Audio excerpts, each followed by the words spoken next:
Hello, and thanks for joining today's webinar from Real Story Group. This is Scott Dillon on the business development team, and our owner, Tony Byrne, will be on the line shortly to take us through the heart of today's presentation. We're going to walk through the latest changes to the Omnichannel technology vendor map and talk about what some of the differences are and what are the trends. So it's something, that map is something that's near and dear to our hearts, and we really enjoy talking about it and giving you an idea of the lay of the land and the landscape out there. So wanted to thank you for taking some time out of your days to join us for today's presentation, and thanks for taking some time out of your day today. We want to turn things over to Tony, who's going to walk us through today's presentation. Tony? Great, thanks, Scott. Always excited to do this one. It's a semi-annual event for us. This is now the 11th year of this map that we've been producing. First one in 2008, we updated twice a year. Always some interesting changes going on. We originally created the map just to keep track of all the different vendors that we were covering. You may have known we started out originally as CMS Watch back in 2001, and we started covering a number of other vendors and needed to sort of put them all on a map just for us to track them all. So I founded CMS Watch in 2001 because of that chart that you see on the left.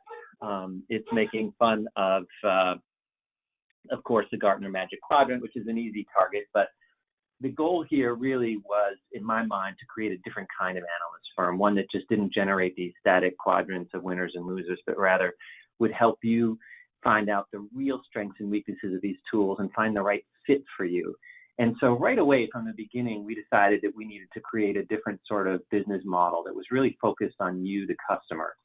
So, in terms of the independence factors you can see on the right, we decided right off, we're not going to consult with vendors. We're not going to advise vendors. Real Story Group, we only work for you, the enterprise customers. We never advise vendors. We never go on their junkets. We never consult with them on their product roadmaps, which we consider a conflict of interest. And so that has, over the years, given us, I think, the deserved reputation as the sort of toughest critics in the marketplace. So speaking of the marketplace, this is the latest Omnichannel stack vendor map. Again, this is the 11th year. You can go to realstorygroup.com/vendor map, download your own high-res version, share it with your friends. The goal here is really to do a couple things. One is to say, well, among the different vendors that are out there, what are the products that they purport to sell? And then for each individual vendor, what is the range of marketplaces that they participate in? Now, that could be through a single product or through multiple products. And we call this the Omnichannel stack vendor map because we're increasingly seeing this challenge both with respect to marketing and digital experience and customer engagement, all is kind of a piece under the umbrella of customer experience management and customer success. And so to do that, you really need a sort of omni-channel approach. No single vendor is going to give you an omni-channel solution. You have to sort of build that yourself, and you obviously have a lot of choices. So among the choices, and these are all vendors that we evaluate in our research, you've got the light blue line that we've had forever, web content and experience management, the purple line, which is digital asset management. The kind of brown line there is marketing automation campaign execution.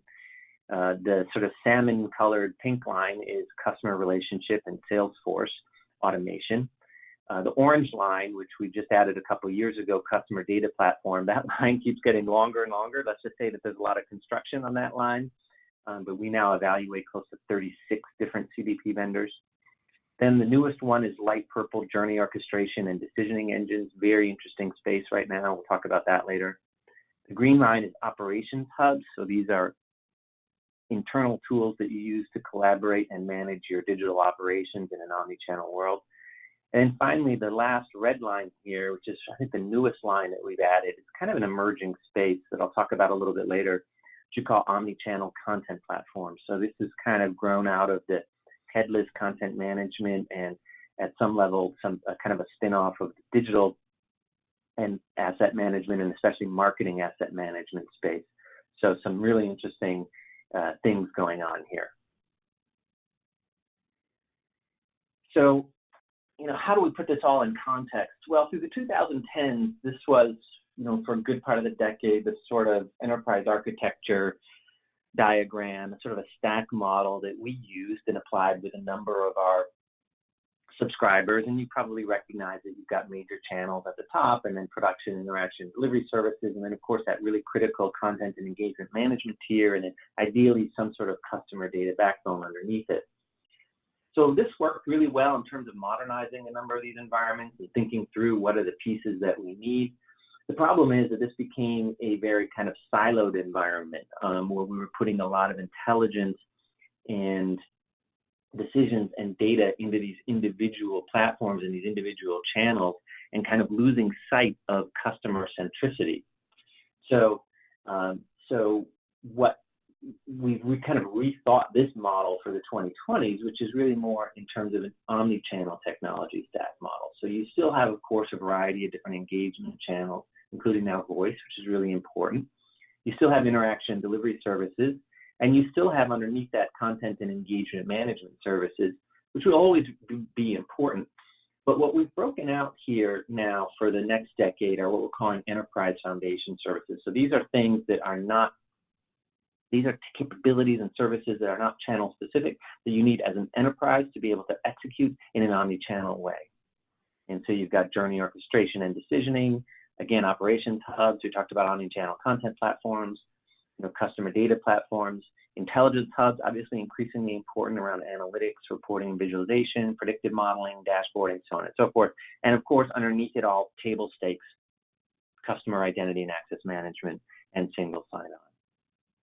So let's look in particular at these four key business services, because we're seeing a lot of energy here, a lot of investment here. Certainly a number of vendors have cropped up. These are some of the newest areas on our map. And we're somewhat unique in providing really hard-hitting vendor evaluations in these segments.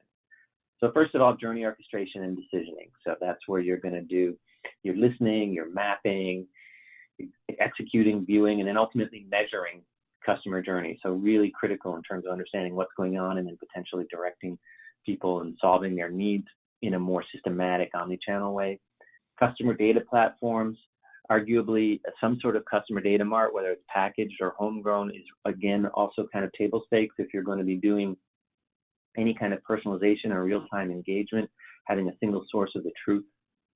Again, the omni-channel content platform, which is for really focused on content that you want to reuse across different channels, and then operations hubs, increasingly critical to making sure that all these pieces work well together and kind of bring the human dimension into this, in terms of your own employees being able to master this incredibly complicated sort of Swiss watch that's underneath all of this.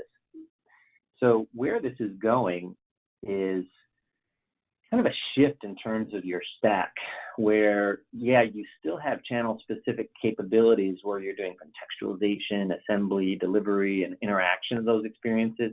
But increasingly, we think in the 2020s, these are going to be more order-taking systems, that you're not going to have a lot of intelligence at this layer per se, that the intelligence is going to move lower in your stack so you can have a more coherent experience across these different channels. So enterprise-wide, you can have your core data, your core regional content, your insights, orchestration, personalization. You're going to collaborate across your DX and your MarTech and your CX teams.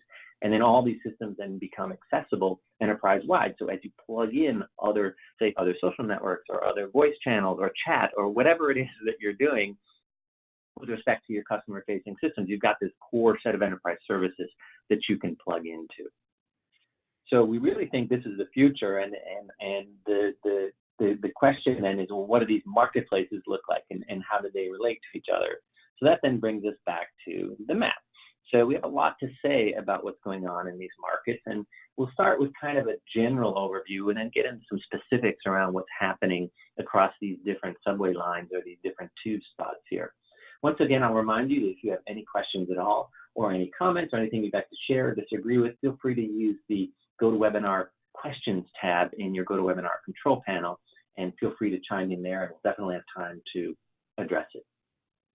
Okay, so first let's talk about what's happening.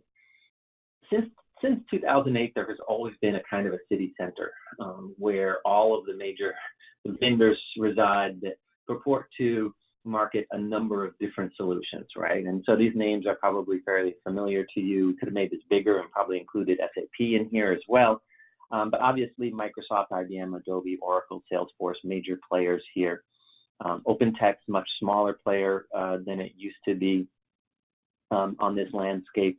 Microsoft also somewhat shrinking. I think its claim to fame in terms of web content management certainly has dissipated since it's now really, so SharePoint is just an intranet platform. So we see Microsoft getting smaller.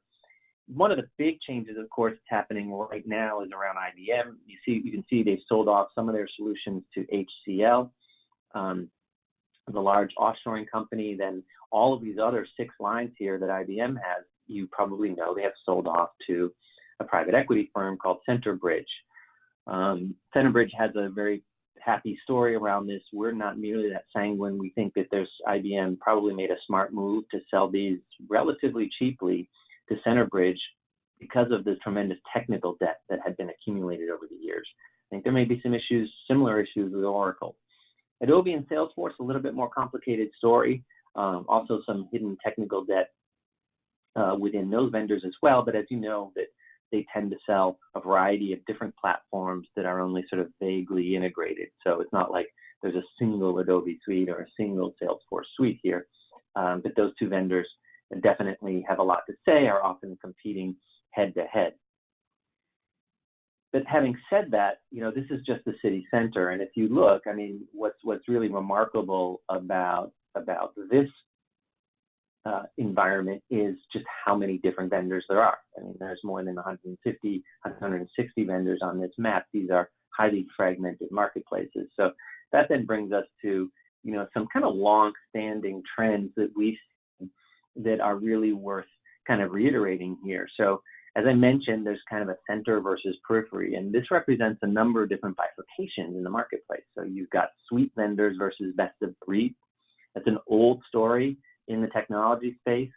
We tend to find, and various surveys have borne this out, that customers who are able to pursue more of a best of breed stack tend to report better results than those who just go with a suite. Because again, a suite isn't necessarily going to give you the best fit solution and isn't always the most integrated solution. There's obviously new versus old. Really interesting right now, particularly in the journey orchestration and CDP spaces, a number of dynamic new cloud native vendors versus some older vendors and solutions in the marketplace. Both have their pros and cons. So that then takes us down to that last bullet there, cloud native versus cloud enabled. Still a pretty big bifurcation in the marketplace as we see vendors struggle to varying degrees to bring their sort of classic on-premise or single-tenant solutions, to bring those into the cloud in a meaningful way. And then there's the old story around product versus platform. So a product is something that's very out of the box. Maybe limits in terms of the extent to which you can customize and extend it, but it's going to probably deliver you basic value on day one, particularly if you want to just do one thing really well, as opposed to platforms, which are enough time, money, and ibuprofen, you can often get them to do whatever you want. So when we're advising our own subscribers, we're often trying to get them to think about this on a complexity spectrum. How critical is this technology going to be? Is it make or break for you? Is it an anchor in your stack, or is it more of a boutique type solution in your stack? And that helps drive whether you should be looking at a product versus a platform. The other trend here that you can see, and this has been the case ever since we first started doing this map, is pervasive fragmentation. So fragmentation is analyst speak for there's a heck of a lot of vendors in these marketplaces. And in general, this is a good thing because it gives you a lot of choices. We find that when technologies get down to sort of oligopolies, vendors get a little sloppier, a little slower. So having a lot of choices really helps push the envelope for everybody. There are, however, still major regional differences. So in all these marketplaces, there are vendors that may be primarily active in North America or primarily active in EMEA. In Asia Pac as well, you'll have to have some APAC native vendors. And of course, there's substantial model variation in terms of business models, the licensing model. Do they sell through a channel or direct? How do they manage the architecture with respect to cloud tenancy?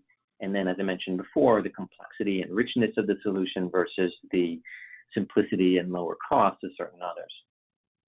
The other thing that we're seeing quite a bit of these days, maybe more than ever, was this market boundary overlap. So we have these nice, neat little boxes here that you saw on the architecture diagram, and these nice, neat little subway lines that you see here in the subway map. But the reality is that a lot of vendors will mix and match. We particularly see that on the WCM side, where you have these vendors like Sitecore and Episerver and Acquia, who are then jamming in a number of other services, including journey orchestration, including digital asset management, including email marketing.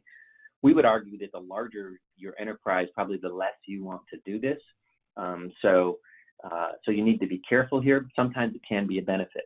We very often see, for example, the customer data platforms often include some light journey orchestration and vice versa. So this has to do with the rise of some new segments, the enormous amount of venture capital that's surging through these marketplaces that are forcing vendors to expand kind of horizontally the kind of services that they deliver. But as a customer, you really need to be careful and to think about owning your own stack and not having the vendors drive your stack, right? You're driving your stack. So let's talk then about some of these trends in some particular context. So we'll look first at the longest marketplace we've been covering for close to 20 years now, the web content experience management marketplace. You can really see this on a complexity spectrum where you have toolkits on the far left, all the way down to very simpler solutions on the far right and everything in between. We find that the upper range and the mid-range are a pretty good sweet spot right now for balancing the complexity versus native richness. A lot of it depends on the sorts of solutions you want. We'll point out the legacy vendors in the lower left. These tend to be solutions that you leave rather than you license. A lot of interesting trends in this market, still fast evolving, and still in some ways still kind of grappling a little bit with the cloud. But there's still a lot of competition over ease of use in particular, and the extent to which you can plug into those other kind of enterprise core services.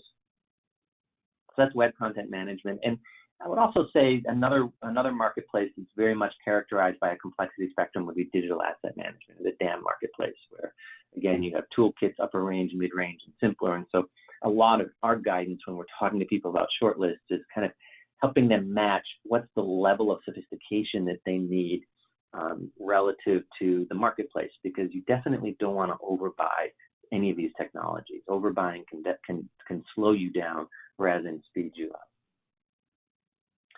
Next marketplace that's really interesting to take a look at is customer data platforms. Really hot space right now. A lot of you know what these do and how these work. Many of you we know from those of you who are own subscribers. A number of you are looking at these platforms right now. Certainly have a lot of choices. Like I say, we evaluate, I think 33 right now, and it's going to be 36 by the end of Q3 this year. So a lot of different players, and it's because the need for this is almost painfully obvious that we are awash in customer data, but it can be siloed and all over the place, and we need a single sort of data mart where we can do identity resolution, device stitching, data cleaning, data enrichment, relationship graphing, and particularly segmentation, right? Having your definitive segments, whether they're declarative or dynamic. And then on the far right, having all of your different engagement channels be able to tap into this single source of the truth about your customers. It's really almost table stakes for modern digital and customer experience management. And so vendors have figured this out, and there's been nearly $1 billion in investment money in this space, and consequently, it's a highly fragmented marketplace. And with more vendors joining all the time. You have to be careful about vendors that aren't true CDP players trying to say that they are. So we would certainly advise you against certain types of solutions here. But having said that, there's certainly enough pure play players here for you to really have a broad array of choices. It's yet another one of these emergent spaces where the traditional suite vendors have definitely been lagging. For a while, even declaring that they shouldn't even need to build something in this space. Oracle, Salesforce, Adobe, all have kind of recently woken up around this and are developing some solutions, trying to bring them to market. Adobe a little bit faster than the others, but still way behind some of the pure play vendors as well. The key thing, though, whenever you're looking at any technology, and RSG's own vendor evaluations hinge on this, is to look at canonical use cases. Right? What am I actually trying to do from a business perspective with this solution? So there's at least 9 use cases for CDPs.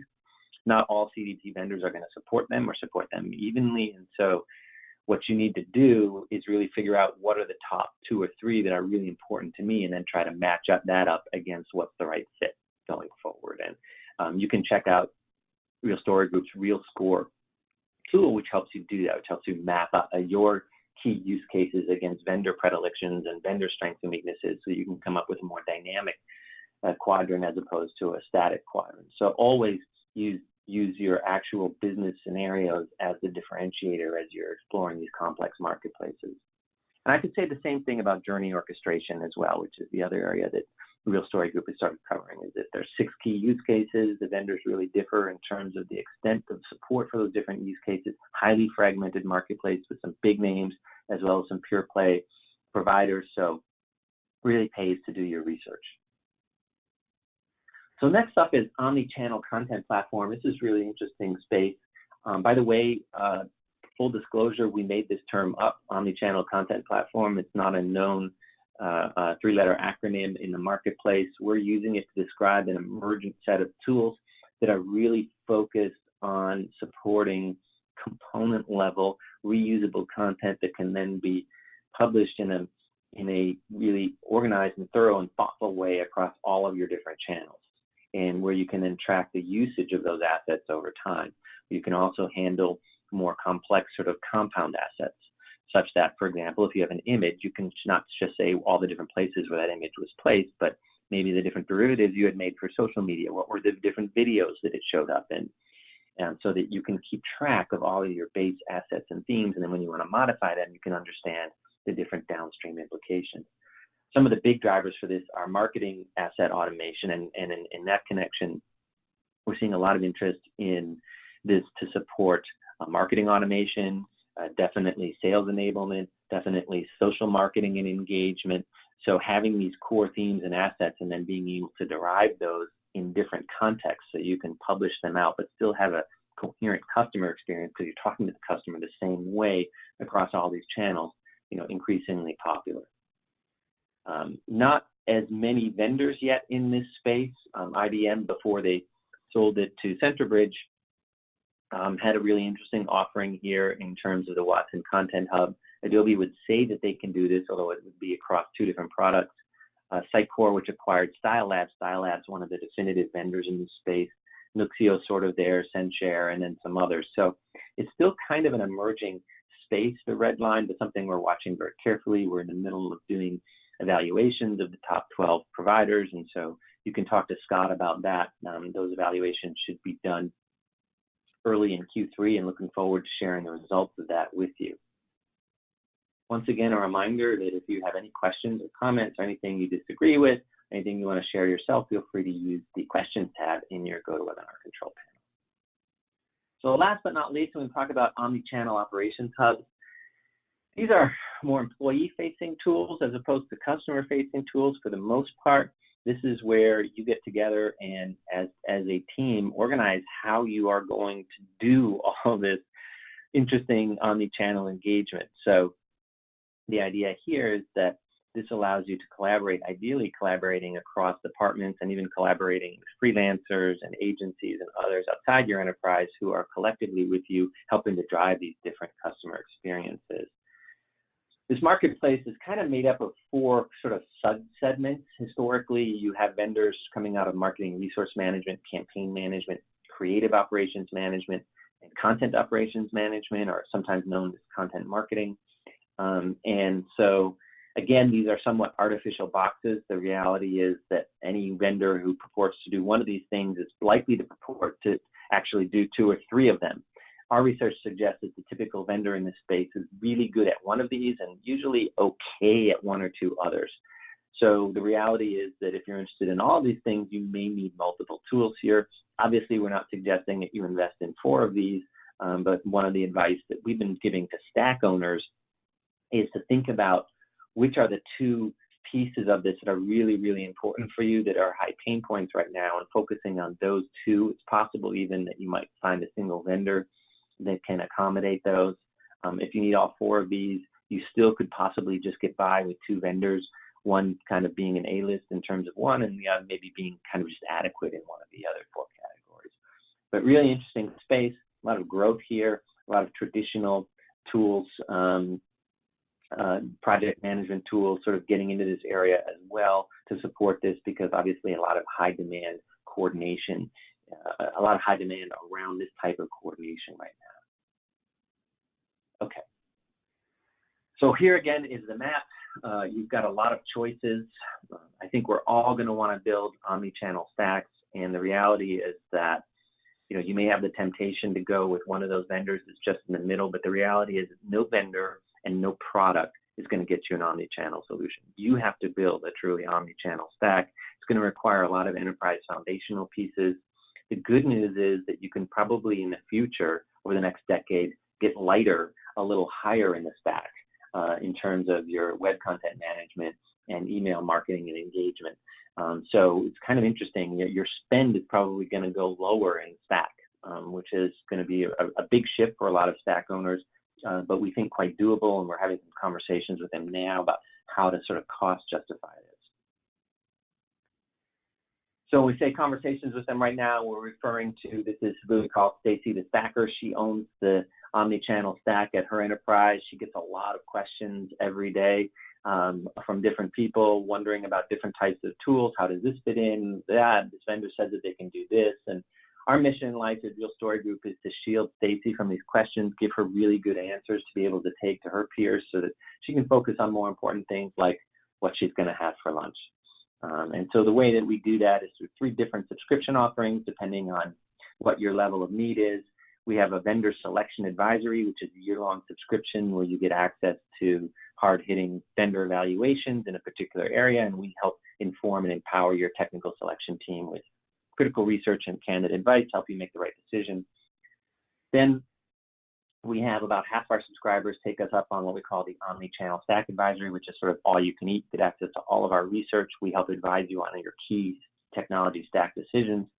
And then there's a subset of those who can then join what we're calling our Executive Council Leadership Forum. It's a peer sharing around omnichannel strategy. And so we're going to have our first meeting in September. Really excited about that. That's open only, of course, for enterprise stack owners. So with that, I'll turn it over to Scott to wrap up here while I check out some of the questions that have come in. And again, if you have other questions, feel free to chime in.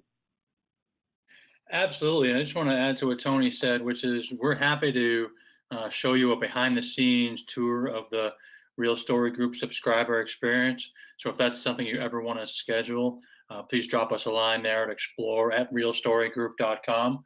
Our next webinar will be on July 8th, and that'll focus on applying design thinking to technology selection. So if you or your colleagues could benefit from that, we'd certainly love to have you join us for that presentation as well. It does look like a couple questions came in. Tony, can you see those on your side? Yeah. Great. So the first one is from Dharmendra, who's asking, what trends are we seeing in CDP adoption? Are organizations moving to a vendor-based CDP solution versus using a hybrid solution, a blend of in-house, mainly due to data privacy regulations factors, and blending that with a vendor-based solution? That's a really interesting question. And it has to go with the fact that many of you have already been kind of home building these sorts of things. So almost by definition, it's going to be a hybrid environment. We're encouraging organizations to use as much package capabilities as possible whenever possible, because then you take advantage of all the sorts of things that benefits of packaged software. Having said that, Dharmendra, very often the CDP implementations we see, that CDP is living in a broader data management environment where there's already data warehouses, there may be a data lake, there may be other data marts that are extant, and so there's usually at a minimum a lot of integration, sometimes certain services that happen upstream, in terms of certain data cleaning and normalization may happen, going into a data warehouse, and then the CDP is a customer of that data warehouse. So almost by definition, they always become kind of hybrid implementations, but we're really encouraging people to see what can they get out of sort of packaged solutions. Mark is asking, how well are vendors helping with GDPR compliance tools for using these stacks? So compliance is a really interesting question, and GDPR compliance in particular, as you know, Mark, has a lot of different dimensions to it. I think one of the things that we see the value in, certainly in the customer data platform, is that if you argue that this is the definitive source of all the different data that you would need for a customer in terms of engaging with them, then this can also become a kind of a preference center and a place to record their preferences and your adherence to your privacy regime. And so CDP is a good supplement to a broader GDPR compliance effort. A CDP itself, of course, is not going to make you GDPR compliant. There's a lot of organizational and policy and procedural things associated with that. Kevin is asking, are you seeing a rise in service providers who offer helping hands to help the customer's omnichannel stack work for them? Not systems integrators, but more concierge type services. Yeah, that's really interesting. I mean, at some level, RSG provides these sorts of advisory capabilities in terms of advising our subscribers on the high-level decisions that they're making in the overall architecture. In terms of actual sort of white glove concierge services, it's a little bit tricky because these tools themselves are really quite complex. And so, you know, just even during the orchestration engine and the specific engine that you're using may have a particular rules engine underneath, which may be very powerful, but also somewhat arcane. And so we're back to this old issue where you do need a lot of domain knowledge, and in some cases you need very specific knowledge about that particular vendor to really be useful. So we actually continue to see that there's still a key role both for consultancies who can help with issues like data management and decisioning strategy, as well as systems integrators who will help put all these things together. One of the things, of course, you should always look for, particularly in terms of an enterprise foundation platform, is pre-existing connectors and a pre-existing connector framework, so that you're not doing a lot of bespoke integration. But the reality is that integration is never, ever simple. And there's definitely a role for not just the vendor's professional services organization, but sometimes systems integrators as well in all of this. Okay, so it's been an interesting conversation. We've blown past the bottom of the half hour. Thanks, folks, for sticking around with us. As Scott mentioned, our next webinar will be in a couple of weeks on the right way to select technology. We have a more agile design thinking approach. I think you'll enjoy that. So till then, this is Tony Byrne with Scott Dill, thanking you for participating, and we'll see you next time. Bye now.